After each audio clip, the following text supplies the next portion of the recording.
جانوروں کی بولیاں سیکھنے کا انجام۔ حضرت موسیٰ علیہ السلام کے پاس ایک شخص حاضر ہوا اور کہنے لگا، حضور مجھے جانوروں کی بولیاں سکھا دیجئے، مجھے اس بات کا بڑا شوق ہے۔ آپ نے فرمایا، تمہارا یہ شوق اچھا نہیں، تم اس بات کو رہنے دو۔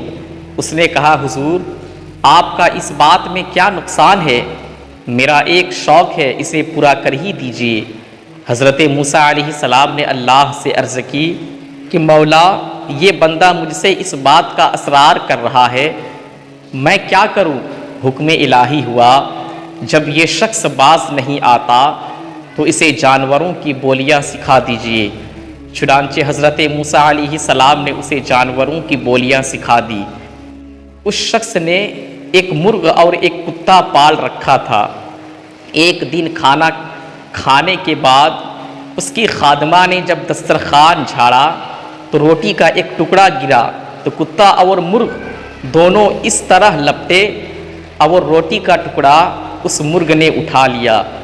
کتے نے اس مرغ سے کہا، ارے ظالم، میں بھوکا تھا، یہ ٹکڑا مجھے لے دینے دیتا، تیری خوراک تو دانہ دنکا ہے، مگر تم نے یہ ٹکڑا بھی نہ چھوڑا۔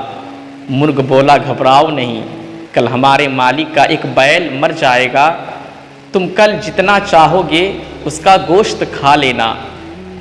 اس شخص نے اس کی یہ گفتگو سن لی تو بیل کو فوراً بیچ ڈالا۔ وہ بیل دوسرے دن اس آدمی کے پاس جا کر مر گیا۔ کتے نے مرغ سے کہا، بڑے جھوٹے ہو تم، خامخواہ مجھے آج کی امید میں رکھا، بتاؤ کہاں ہے وہ بیل جس کا گوشت میں کھا سکوں؟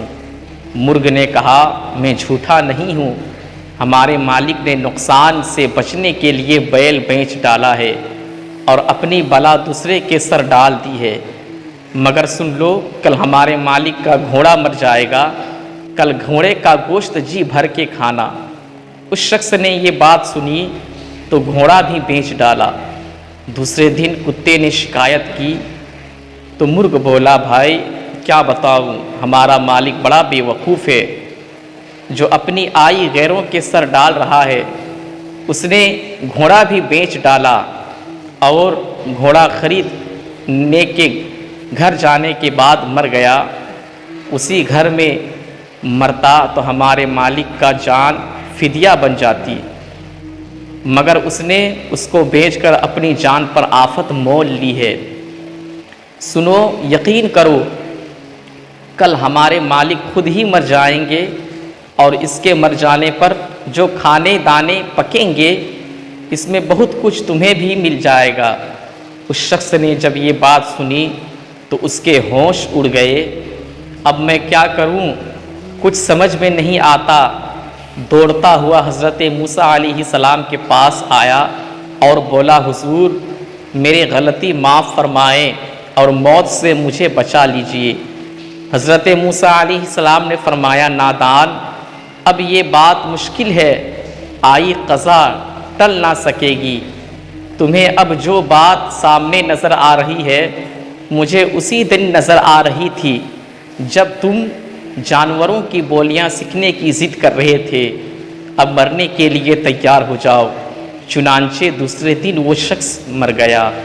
سبق: مال و دولت پہ اگر کسی قسم کی آفت آ جائے تو انسان کو صبر کرنا چاہیے، غم اور شکوہ نہ کرنا چاہیے، بلکہ اپنی جان کا فدیہ سمجھ کر اللہ کا شکر ہی ادا کرنا چاہیے، اور یہ سمجھنا چاہیے کہ جو ہوا بہتر ہوا۔ اگر مال پر آفت نازل نہ ہوتی تو ممکن ہے کہ جان ہلاک میں پڑ جاتی۔ السلام علیکم۔